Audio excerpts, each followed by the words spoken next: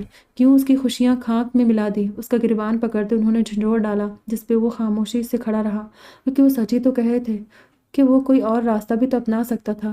پھر اس نے اسی راستے کا انتخاب کیوں کیا؟ اور خبردار جو اب تم نے ماضی کی کوئی بھی بات دہرائی، کیونکہ ہمارا ماضی اتنا خوبصورت نہیں، اسی لیے کچھ بھی کہہ کر دوسروں کے زخم کریدنے کا تمہیں کوئی حق نہیں۔ اور روباز کے سپاٹ چہرے پہ ایک تعصب بھری نگاہ ڈال کر انگلی اٹھا کر وارن کرنے لگے، ابتحاد چلے جاؤ یہاں سے، اس سے پہلے کہ ہمارا صبر جواب دیتے۔ آغا جان کی سرسراتی آواز پہ سب دم بخود رہ گئے۔ آپ فکر مت کریں، میں چلا جاؤں گا، لیکن اپنی بیٹی کو لیے بغیر میں یہاں سے ہلوں گا اب تک نہیں۔ اور رجا کی طرف بڑھتے ان پہ بے تعصب نگاہ ڈالتے اس کا ہاتھ تھامے ساتھ لے جانے لگے۔ نہیں، ایسا نہیں ہو سکتا، آپ میری بیوی کو نہیں لے جا سکتے۔ اور رجا کا ہاتھ زبردستی ان سے چھڑواتا اسے اپنی طرف کھینچتا ہوا سخت لہجے میں مخاطب ہوا، میں جاؤں گا اور میں دیکھتا ہوں کہ مجھے کون روکتا ہے۔ وہ دو بدو کہتے رجا کو اس سے چھڑواتے آگے بڑھنے لگے جو کٹی ڈال کی طرح ان کے ساتھ چلتی جا رہی تھی۔ ارے اتنی جلدی بھی کیا ہے چھوٹے بابا، آپ نے اپنے اس بھتیجے کا سرپرائز تو دیکھا ہی نہیں۔ اپس، میں تو آپ سب کو بہت ہی خوبصورت سرپرائز دینے والا تھا، لیکن آپ بزرگوں کی لڑائی دیکھ میں معصوم سا ہوں نا، اس لیے ڈر گیا تھا۔ لیکن میری نئی نویلی پیاری سی بھابھی جان، آپ کا دیور اسپیشلی آپ کو ایک سرپرائز دینا چاہتا تھا، بٹ پتہ نہیں، اپس سوری دکھا نہیں سکا۔ لیکن اب میں نے سوچا کہ بھابھی جی گھر پر جا رہی ہے تو کیوں نہ جاتے جاتے انہیں ایک پیارا سا ننھا منا سا شوق دیا جائے، اور پھر شروع ہوگا ایکشن سین۔ میرا سرپرائز دیکھنے کے بعد آغا جان اپنے مخصوص ویلن کے انداز میں اپنی بھرپور اداکاری کے جوہر دکھاتے ہوئے اس لاؤنج میں نظر آئیں گے۔ خیر، آغا جان کے جوہر دیکھنے کے لیے پہلے سرپرائز کو بلانا پڑے گا۔ وہ دونوں باپ بیٹی جو چند قدم ہی آگے بڑھے تھے جب اس کے طنز سے بھرپور سلگا دینے والے لہجے نے ان کے قدم ساکت کر دیے، جبکہ اس کی زبان سے اپنے لیے برے الفاظ سن کر آغا جان کا دل کیا کہ اسے اٹھا کر کہیں پٹک آئے، جو ہر دفعہ انہیں اپنی ہی فیملی کے سامنے شرمندہ کرتا تھا۔ لیکن فی الحال وہ صبر کے گھونٹ بھرنے کے علاوہ کچھ نہیں کر سکتے تھے۔ کیا مطلب؟ کیسا سرپرائز؟ سب اس کی طرف متوجہ ہوتے اپنی سوالیہ نگاہیں اس کے چہرے پر مرکوز کر گئے، جبکہ ابتحاد زیدی جنہوں نے سوال داغا تھا اس کے لاؤنج کے دروازے کی طرف ہاتھ سے اشارہ کرنے پہ سب کی نظریں ایک ساتھ دروازے پہ ٹکی تھی۔